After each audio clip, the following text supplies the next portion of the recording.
Election is just a week away. Find out why it's one of the most expensive in national history. Plus, court documents revealing more about accusations against a school custodian and sexual assault of a child. What we know.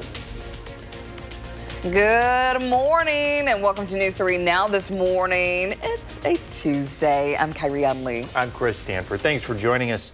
Well, a little chillier to start off, just waiting for those days that we don't have to grab the heavy coat whenever we step outside. Yeah, I'm like in between coats right now. I'm like in between it is the big coat, then I'm like kind of a semi like heavier jacket. Yeah, I'm just ready to walk outside with well, I can't say nothing on, but without a jacket on, should I say. Without a jacket on. That's what I want. Relatable. Yes. All right, let's check in with Savannah Brito. She's outside. Got that heavier coat on this morning. It is kind of in between weather. Just you know, we need a few more degrees to grab that lighter jacket. Exactly. Can't wait for those days that I can leave the North Face at home. We're at 25 though, so temperatures still going to be near normal as a whole, both this morning and later today, but it's a little bit cooler, at least in Madison and parts of eastern Dane County than yesterday. There's still a couple of areas that are holding at freezing level. Middleton's at 32, Belleville at 33, and that's where the warmer air is, southwest of Madison, but northward we have a couple of teens. Black River Falls, Watoma, now Camp Douglas also joining them,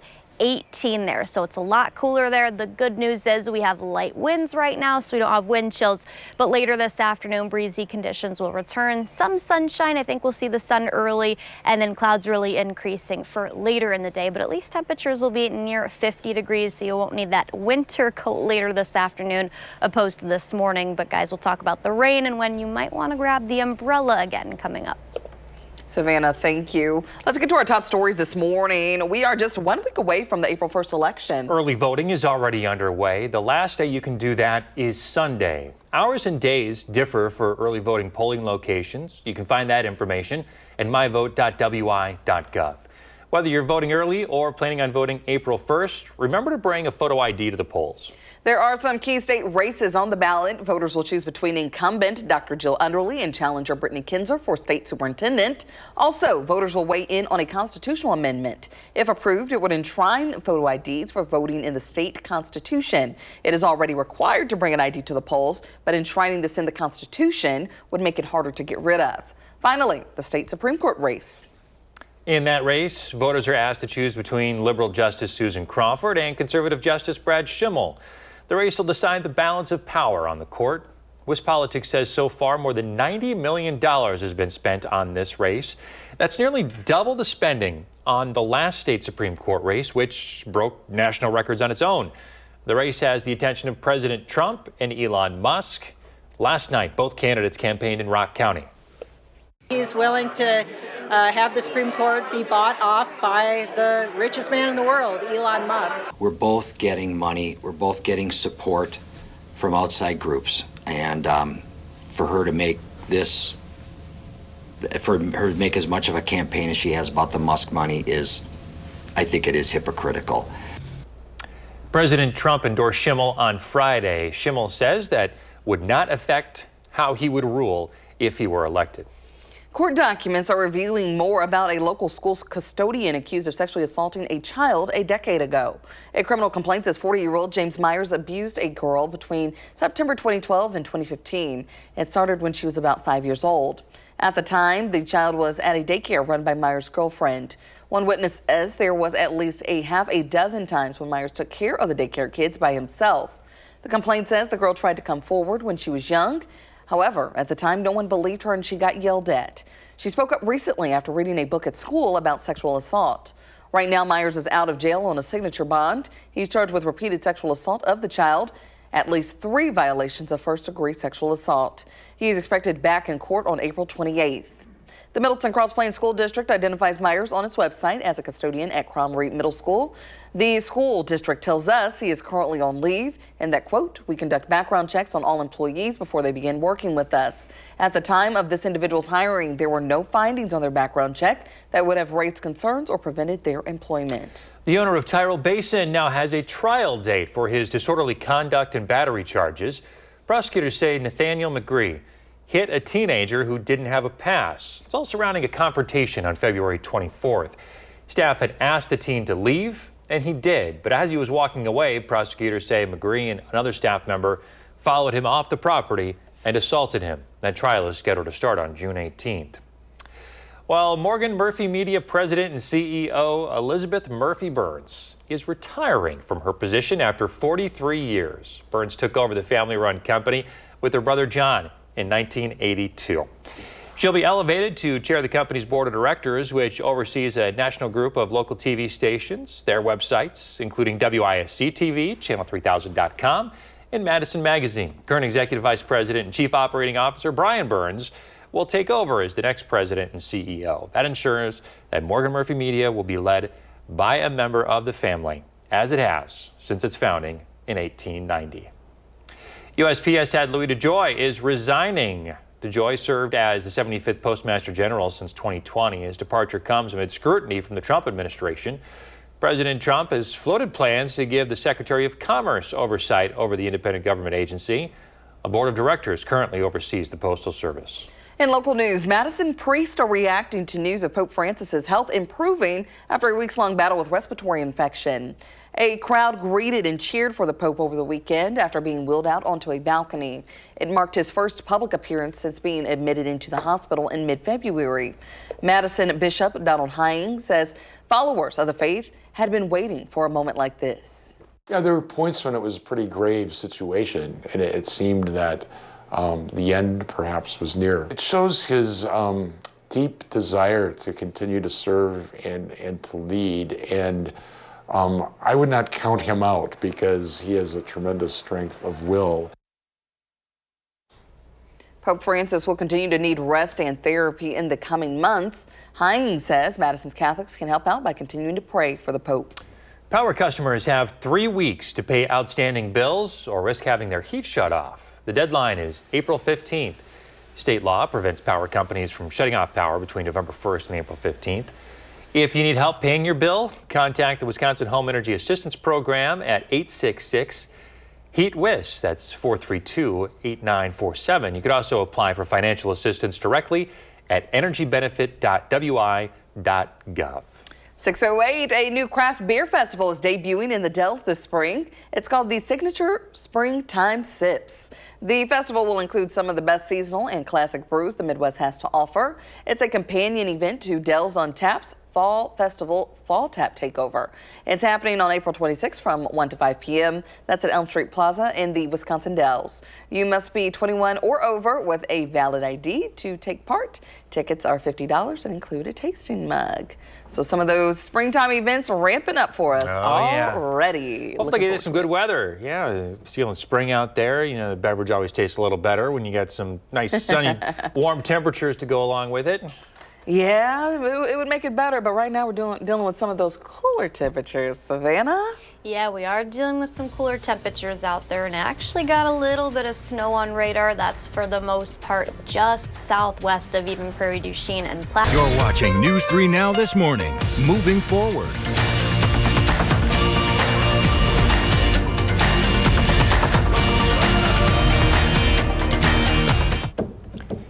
We're back at 6:12. Let's check in with Savannah. What can you tell us about our weather today? Yeah, guys, we're dealing with some snow on radar right now. You can see for the most part that's southwest of Platteville, mixing in with a few showers.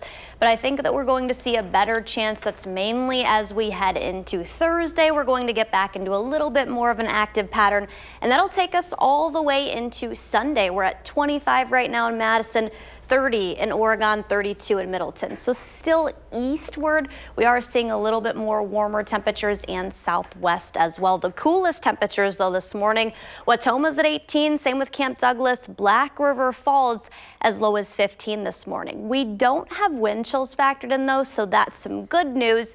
Later in the day, we'll see a little bit of sunshine. Cloud cover will increase in the evening, and we'll see partly sunny skies as a whole today. Not as much blue to our skies though. though, compared to yesterday in the late afternoon, early evening. Temperatures reaching about 50 later today, so the warmer trend finally is going to return for everyone across southern Wisconsin. That'll be later anyways. Cloud cover, this is when it increases between 4 to 5 p.m. Some rain can't be ruled out. I think that's mainly going to be where we're seeing it early this morning. I zoomed in on that radar by Platteville. That's where those showers are at least a little bit of a better chance. Couple flurries then into early Wednesday. The widespread rain, though, that'll return as we get into Thursday. This is 9 in the morning. I think we could see a band, but it'll definitely be more widespread south of here across northern Illinois and also central Iowa. Then we'll see the chances increase locally late Thursday into early Friday. That's not the only chance of showers, though. Some linger into Saturday. The next system Saturday into Sunday brings some pretty widespread rain yet again. Snow, though, for northern Wisconsin, similar to what we had just a couple days ago on Sunday. We had the rain here, and then there was some snow north of here. That'll be the active pattern that we get into. Maybe a little bit of a break in that, though, into early next week. During that time frame, the active pattern Thursday through Sunday could see a couple storms that'll mainly be Friday into Saturday, and those are going to be the warmest days. Hey, I'd love to see some more sunshine in that forecast, but it doesn't like we're going to be getting much, huh? A little today, a little tomorrow, and then looks like we'll see some early next week. Soak it up while you can. Yes. Thanks, Vanna. Well, your child being diagnosed with cancer is an anguishing thought, but there is a place that has been treating those children for free for more than 60 years. That's St. Jude Hospital, and they've come up with a creative way to fundraise for the cause, building a house. News 3 is partnering with both the hospital and Victory Homes to become the first in the state to take part in the St. Jude Dream Home show plays. Victory broke ground last December. They expect to be finished with the house in Wanakee sometime in June. A lot of credit back to our trade partners and our suppliers that are donating 100% labor and materials for a good cause. That is incredible. We were blown away by the fact that they were willing to do so without even asking. It was just a 100% all on board. The house will be roughly 4,200 square feet, 4 bedrooms, 3.5 baths, and a story and a half tall. It's custom built to fit in the Kilkenny West subdivision in Wanakee. The house could end up selling for more than $500,000. That's with all proceeds going to St. Jude Children's Hospital. Happening right now in the 608, you can vote for a local veteran you think deserves our Spirit of Service Award. Our partners at Vortex narrowed down more than 200 nominations to 5 finalists. Voting's open right now, channel3000.com. You can do that through March 30th. Get out there this morning. Go ahead and do it. Find their stories. Hear all about the wonderful work they're doing in the community and why they want to win. And then we'll announce a winner right here on News 3 Now this morning on April 2nd. And that person will take home a $5,000 prize. No strings attached, presented by Vortex.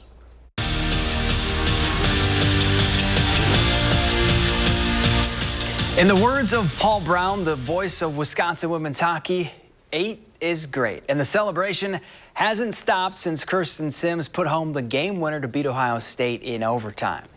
Well, the Badgers brought the celebration to Le Bon on Monday to try to describe what actually happened on Sunday afternoon. And we found out 2 things. Lacey Eden polar plunged to celebrate another national championship, and capping off the year with another title is still hard to put into words. In the huddle together, like everyone's screaming, like, I cannot believe we did it. And I think probably like a minute later, it like fully hit me, you know, I start bawling tears, just like both like so happy that we did, and also like, you know, that's it in the Badgers jersey. It's definitely a little bit bittersweet. I mean, I still am in disbelief. Like, I'm like, did that really happen? Like, that's crazy. But we all were just in shock, like hugging each other, jumping in each other's arms, like tears were going down cheeks, and it was just like the best, most joyous moment. Wisconsin men's basketball season ended abruptly on Saturday night in Denver. And in the age of the NIL and transfer portal, this year's senior class of Badgers may be the last of a dying breed. This is a group of guys that waited their turn and then went out and proved the doubters wrong this season and left the program in a better place than they found it. That's the main goal when I came here, was just leave this place in the better than I found it, and I'm just so proud of them. It took a team effort, and all of us seniors, especially the guys that have been here for a while, Steve, Klez, me, Killa, all we wanted to do was just make this place the best we could, and I think we did a pretty good job, and we got some great guys in this locker room that I know will continue to build it in the way we want. And that's it for morning sports. Have a great day.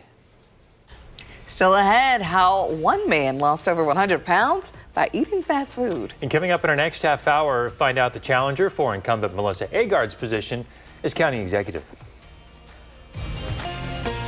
It is 6:22. Gwen says a spring sunset with a sprinkle of snow. This is from a few days ago, I believe, when she sent this in. But always pretty to see that, you know, sunset with the snow underneath. Looks like winter. Yes, but let's not talk about winter anymore.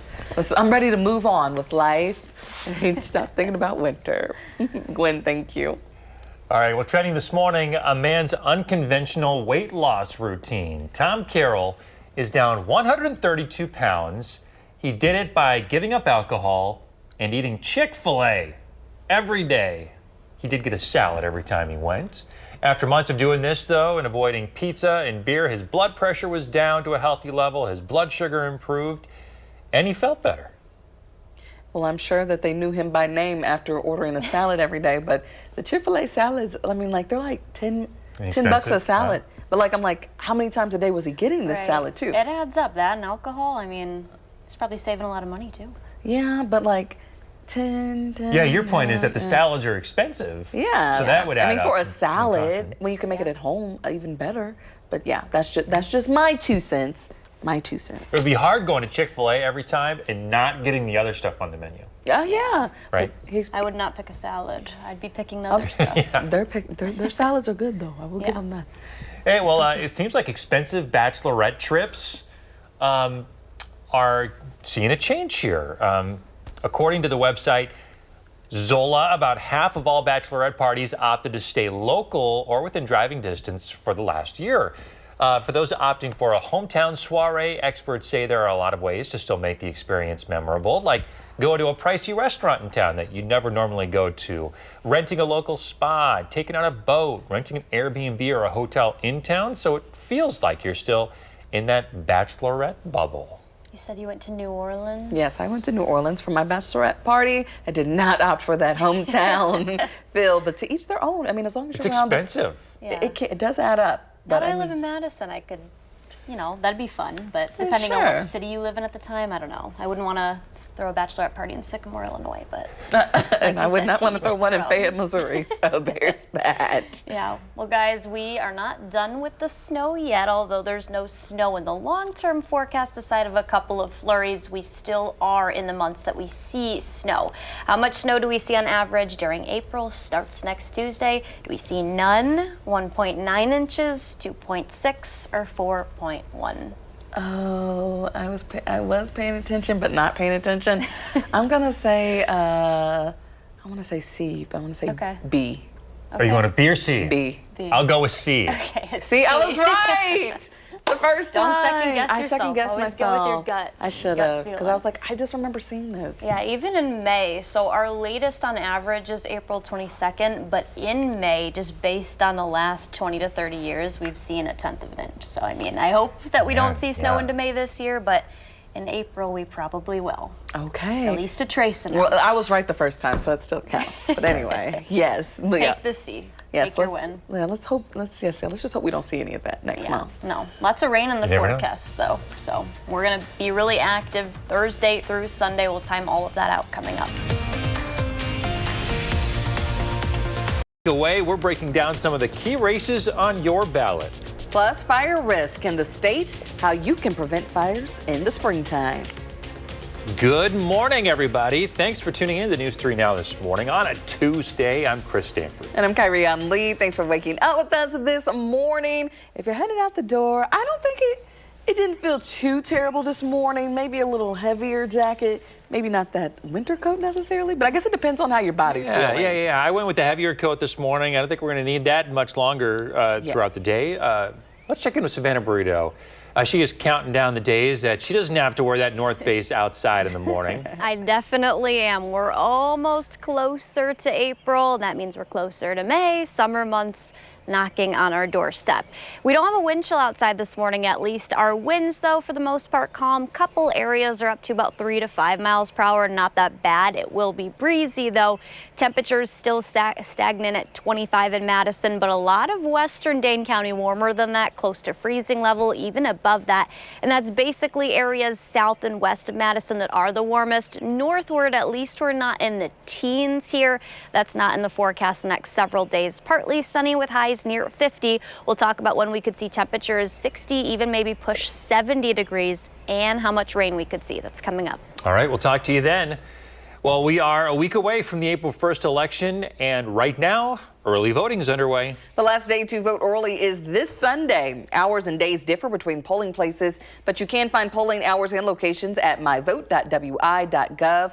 Whether you're voting early or voting on April 1st, remember to bring an ID to the polls. So there are some key races on the ballot on Tuesday. Voters will choose between incumbent Dr. Jill Underly and challenger Brittany Kinzer for state superintendent of public schools. Also, voters will weigh in on a constitutional amendment. If approved, this would enshrine photo ID requirements to vote in the state constitution. It's already required under law to bring an ID to the polls. This would enshrine it into the Constitution, so it would be harder to overturn. Finally, the state Supreme Court race. In that race, voters will be asked to choose between liberal Justice Susan Crawford and conservative Justice Brad Schimmel. This race will decide the balance of power in the Supreme Court. WISC Politics says more than $90 million has been spent on this race so far. This is nearly double the money spent during the last state Supreme Court race, which broke national records. It's a race that's gained national attention, including from President Donald Trump and Elon Musk. Last night, both candidates campaigned in Rock County. They both spoke about outside donations. He's willing to have the Supreme Court be bought off by the richest man in the world, Elon Musk. We're both getting money. We're both getting support from outside groups. And for her to make this, for her to make as much of a campaign as she has about the Musk money is, I think it is hypocritical. President Trump endorsed Schimmel on Friday, but Schimmel has said that this would not influence his rulings. Locally, the Dane County executive seat is going to be on the ballot again. This is to determine who will serve the full 4-year term. Melissa Agard won in November during a special election to finish off former executive Joe Parisi's term. He retired in May. Now, she'll be challenged by independent Stephen Ratzlaff. For residents in the Madison Metropolitan School District, there will be 3 seats up for election. Candidates for seat 4 and 5 are running unopposed. They are Treasurer Ali Muldrol and President Nichelle Nichols. 2 people will be running for seat 3. They are Martha Saravo and Brett Wagner. Laura Simpkin has decided not to run again. Calls for answers are growing this morning after White House cabinet members allegedly texted about U.S. military plans on the app Signal. It comes after the editor-in-chief of The Atlantic, Jeffrey Goldberg, says he was mistakenly added to that group chat. It's an encrypted app, but it is not considered a secure government channel. Goldberg says the group was planning this month's U.S. military strikes on Houthi targets in Yemen. Defense Secretary Pete Hegseth denies sending war plans, but the Trump administration has acknowledged the messages seem to be authentic. Several officials at the White House viewed the incident as a major error. The Atlantic says National Security Advisor Mike Walls started the chat. An appeals court is weighing whether to overturn a lower court ruling that stops the Trump administration from using a wartime law for deportations. The administration is using the Alien Enemies Act to quickly deport migrants whom the U.S. accused of being affiliated with the Venezuelan gang Tren de Aragua. These migrants are now in a maximum security prison in El Salvador. One judge said even Nazis in the U.S. during World War II received better treatment. The appeals court appears divided, but did not issue a ruling yesterday. 6:34, court documents revealing more about a local school custodian accused of sexually assaulting a child. A criminal complaint says 40-year-old James Myers abused a girl between September 2012 and 2015. It started when she was about 5 years old. At the time, the child was at a daycare run by Myers' girlfriend. A witness says there was at least a half a dozen times Myers took care of the daycare kids himself. The complaint says that the girl tried to come forward when she was young, but at the time no one believed her and she got yelled at. She spoke up recently after reading a book about sexual assault for school. Right now, Myers is out of jail on a signature bond. He is charged with repeated sexual assault of the child, at least 3 violations of first-degree sexual assault. He should be back in court on April 28th. The Middleton Cross Plains School District identifies Myers on its website as a custodian at Cromery Middle School. District officials tell us he is currently on leave and that the district conducts background checks on all employees before they begin working. Officials say, quote, at the time of this individual's hiring, there were no findings on their background check that would have raised concerns or prevented their employment. The owner of Tyrell Basin now has a trial date for his disorderly conduct and battery charges. Prosecutors say Nathaniel McGree hit a teenager who didn't have a pass. It's all surrounding a confrontation on February 24th. Staff had asked the teen to leave, and he did, but as he was walking away, prosecutors say McGree and another staff member followed him off the property and assaulted him. The trial is scheduled to start on June 18th. 6:36 in international news this morning, a possible breakthrough in the war in Ukraine. The U.S. issued a joint statement with Russia announcing a limited ceasefire in the Black Sea. It's an effort to protect shipping lanes. A Kremlin official says the U.S. and Russia are analyzing the outcome of talks in Saudi Arabia. They say the content of what was discussed will not be published. Negotiators from Russia and Ukraine have not communicated directly during talks. They are speaking to U.S. officials on separate floors. The co-director of Oscar-winning documentary No Other Land, Hamdan Balal, was assaulted by Israeli settlers. That is according to another of the film's co-directors, Basil Adra. The Israeli military says a fight broke out after what they referred to as terrorists throwing rocks at Israelis. Witnesses say the violence started when Israeli settlers attacked the village with batons and knives. Adra says he saw Israeli soldiers take Balal away. No Other Land documents the eviction of Palestinians from their homes in the West Bank. Israeli settlements are considered illegal there by the United Nations and international law. The city of Verona is planning a series of prescribed burns this week. The burns will happen at 5 of the city's storm basins listed on this map here. City officials say these burns are essential to maintain healthy native vegetation and stormwater management. Burns will happen as long as the weather permits. If you have any questions, please reach out to the Public Works Department. Well, the state is experiencing a drought right now, and that means an elevated risk of fire. Currently, the danger for fires is low because of the rain we got over the weekend, but just last week, that threat was high. And we have already seen a very active wildfire season. 170 fires so far. That's 4 times the amount that we usually see this time of year. Wisconsin's DNR says fires are most likely to happen this time of year because of the dead and dry vegetation.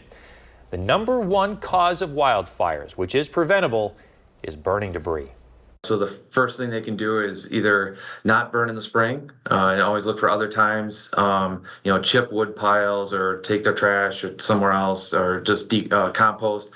Otherwise, if they do need to burn, they should get a permit issued by the DNR. Burn permits are usually for after 6 p.m. That's when the winds are lower and the humidity is increasing. Officials say they can suspend or cancel those permits, though, based on certain weather factors. And Savannah has a look at the updated drought map here. What can it tell us? This is from last Thursday. We'll see our updated one come out on Thursday. It gets updated around 7:30 every single Thursday. It only takes rainfall prior to Tuesday morning into consideration, though. Okay. So this one, we didn't see Wednesday or Sunday's rainfall, but this Thursday, that'll be factored in. So basically, Madison, the city of Madison, and then further to the northwest, that's abnormally dry conditions, the yellow, and then the rest of Dane County, and then southward, that's a moderate drought still. All right, so we never made it to where we needed to be. No, hopefully we can continue to see gradual improvement in the weeks to come with rain that's in the forecast, because we are going to get back to an active pattern. That'll be Tuesday or Thursday through Sunday. That's when active weather is going to return. But today, mostly dry. We'll talk about the minimal precipitation that we could see tonight. And still ahead, how climate change is affecting tourism in the Swiss Alps. Forward. We're back at 6:42 talking football. The main wave of NFL free agency has passed, and the Green Bay Packers made some signings of their own for next season. But with the first rush gone, we'll have seen some of the biggest contracts come and go. We spoke with News 3's Packers reporter Jason Wilde on how the green and gold are looking. They've got some offensive line challenges that they're dealing with, both in terms of losing their starting center and some guys that are going to be free agents after this year. And they need more help at the corner position. They probably still need more help. So Aaron Banks, the guard, fills that spot. He will walk in and be the starting left guard, and they'll move Elton Jenkins, the center, And Nate Hobbs, they're going to use him in a variety of ways. They may play him outside, they may play him inside, but they paid him $16 million in guaranteed money, so they clearly expect him to be on the field a lot. Now all eyes turn to the NFL draft, which is, can you believe it, under a month away now in Green Bay. By the way, you can find all the Packers coverage from Jason Wilde on our website, channel3000.com. Heard Savannah switching over teams this season. She's cheering for the Pack this season. Is that right? Are you full Packers now? Hey, welcome. We'd love to have you. I'll always root for the Badgers, but no, I'm sorry. My grandpa, my dad, my family grew up on the Bears, so unfortunately I'm a sad Bears fan still. 25 is where we sit right now. We are seeing a few clouds. That's mainly southwest of Madison, where there's a little bit of precipitation on radar. That's snow, light snow southwest of even Platteville. So most of southern Wisconsin going to stay dry today. We will see some sun early, few clouds come into play, and then we're mostly cloudy heading into the late evening. Temperatures, though, those are going to reach the mid to upper 40s, so luckily we'll be a little warmer than yesterday, but this afternoon we are going to see those winds ramp up again. We're looking at gusts potentially reaching as low as 15, but as high as 25 miles per hour. So winds will be a little bit of a factor, just not as windy as what we had, though, the last couple of days. Then we finally break that pattern. We're looking at 5 to 10 miles per hour tonight, and then going forward, we're not really going to see breezy conditions return until the rain returns. That'll be Thursday. We get back to a little bit more of an active pattern. So some sunshine midday, and then by the time we're heading into almost dinner, I would say the late afternoon, early evening, we'll see clouds increase after our highs, and then a few spotty showers. That's mainly going to be southwest of here, though, and then past south of Madison. Can't rule out a few flurries overnight, too, but most of us across southern Wisconsin stay dry. That's until we reach Thursday. We are going to see minimal amounts, though, maybe 1/100th or 1/10 of an inch of rain. That's at the most. The better chance of more widespread and heavier rainfall is going to come. Specifically, I think Friday and Saturday night into Sunday are our better chances. Thursday it'll be a little more widespread to our south, but Thursday night into Friday, that's when that looks to be a little more widespread here locally. Still expecting the heaviest of the rain to pass south, though. And then another system will wrap in then from the northwest and pass here. That bringing us rain for northern Wisconsin, likely some snow, so similar to what we just had last Sunday. We had rain here and then a little bit of flurries that wrapped up our system. That's as that moved away from here. Those 2 days, though, Friday and Saturday, yes, it'll be active and warm. Anything will come as rain. I think we could even see a couple of isolated stronger storms in there as well. The best chance of severe weather is to our southwest right now, and that threat is very low. Not going to see any flakes? If anything, that would be Sunday into Monday. Are you asking for it? No, I'm ready to turn the page. Okay. I am. Thank you. All right. Thanks, Glad Savannah. to hear that. Well, scientists say climate change is affecting winters around the world. That includes the Alps in Europe. Winnie Gillette reports on how the changes are affecting tourism. Bernie Simon leads snowshoe tours in the mountains around the quaint village of Andermatt, Switzerland, south of Zurich. Since the early 80s, I've seen less snowfall and later start of winters. And of course, it is overall warmer during the winter. It means Simon often heads to higher elevations to ensure snow is coating the ground as trains glide past. Andermatt is exploding with development that's dependent on a robust winter sports season, anchored by the Chetty Hotel, which has fireplaces in every room, a 25,000 square foot spa, 2-star Michelin dining at the Japanese, and ski butler service to rent gear as a DJ spins sets. At the end of every season, the ski resort above the town lays white fleece blankets on top of a glacier near a main gondola to help preserve it through the summer. If it's not hot or if it's cloudy a lot in the summertime, it actually prevents it from melting or even leads it to growing a little. There's also concern in the Italian Alps. The Dolomites will host the Olympics next winter, and snow here has been in short supply in recent years. In the city of Bolzano, the gateway to the Dolomites, URAC Research runs climate experiments simulating extreme environments.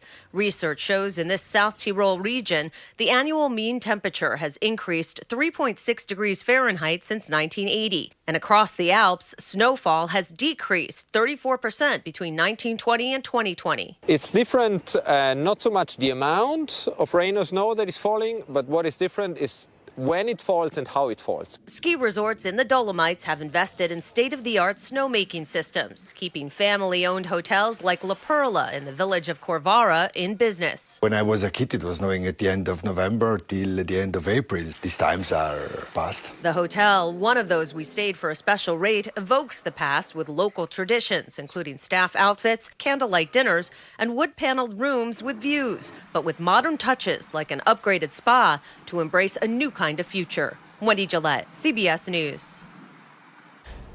In other news this morning, St. Jude Hospital has been treating children diagnosed with cancer for free more than 60 years. And they've come up with a creative way to fundraise for the cause, building a house. News 3 is partnering with the hospital and Victory Homes to become the first in the state to take part in the St. Jude Dream Home showplace. Victory broke ground last December. The Wanakee home is expected to be done in June.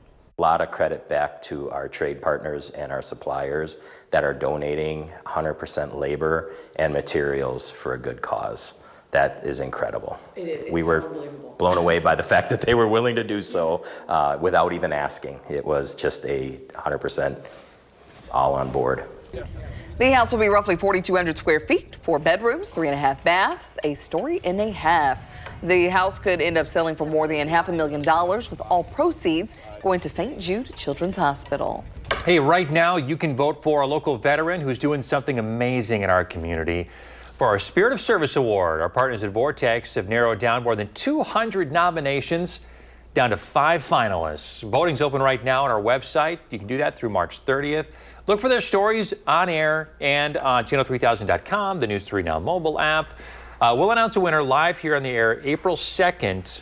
That person's going to take home a $5,000 prize presented by Vortex. Coming up in the morning sprint, why privacy is a concern following one company's bankruptcy announcement. If you got a little kiddo turning 3 soon, we'd love to help them celebrate. Send us a picture. We'll show it.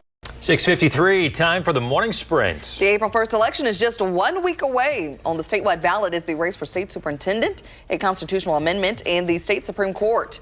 More than $90 million has been spent on the Supreme Court race so far. This is nearly double the money spent during the last state Supreme Court race, which broke national records. Dane County residents will also vote for the county executive, who will serve a 4-year term.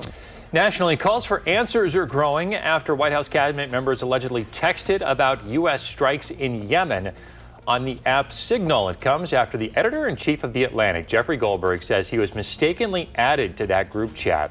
The app is not considered a secure government channel. The Trump administration's acknowledged the messages seem to be authentic. An appeals court is weighing whether to overturn a lower court ruling that stops the Trump administration from using a wartime law to deport Venezuelan migrants to El Salvador. One judge said even Nazis in the U.S. during World War II received better treatment. The appeals court appears divided but did not issue a ruling yesterday. There are mounting privacy concerns after genetic testing company 23andMe filed for bankruptcy. The company is searching for a buyer. The company says the buyer would have to observe laws for customer data. Users who are concerned can log into their accounts and request that the company delete that data, and then 23andMe will send an email confirmation. We're learning more about a Milton Cross Plains custodian accused of sexually assaulting a child a decade ago. A criminal complaint says 40-year-old James Myers abused a girl between September 2012 and 2015. It started when she was about 5 years old. At the time, the child was at a daycare run by Myers' girlfriend. The district says he is on leave. Myers is due in court April 28th. The owner of Tyrell Basin now has a trial date for his disorderly conduct and battery charges. Prosecutors say Nathaniel McGree hit a teenager who didn't have a pass. It's all surrounding a confrontation on February 24th. The trial is scheduled to start on June 18th. Power customers have 3 weeks to pay outstanding bills or risk having their heat shut off. The deadline is April 15th. State law prevents power companies from shutting off power between November 1st and April 15th. If you need help paying your bill, contact the Wisconsin Home Energy Assistance Program. Well, now our trend for temperatures on the upward trend. We're actually going to reach highs near close to 50 today, and then an active pattern going to return Thursday through Sunday. That's actually when we'll be going to be the warmest, though. Friday, we could even have areas top out at 70, but I think we could see some stronger storms. The best chance of severe weather right now remains southwest of here, and that threat overall is low. If we see anything, probably just some gusty winds with that. Okay, so warmer temperatures, we got to keep an eye on those storms there. Yeah, I don't think it's going to be a complete washout, but we'll time all of that out. All right, Savannah, thank you. We're back in 30 minutes with a news and weather update.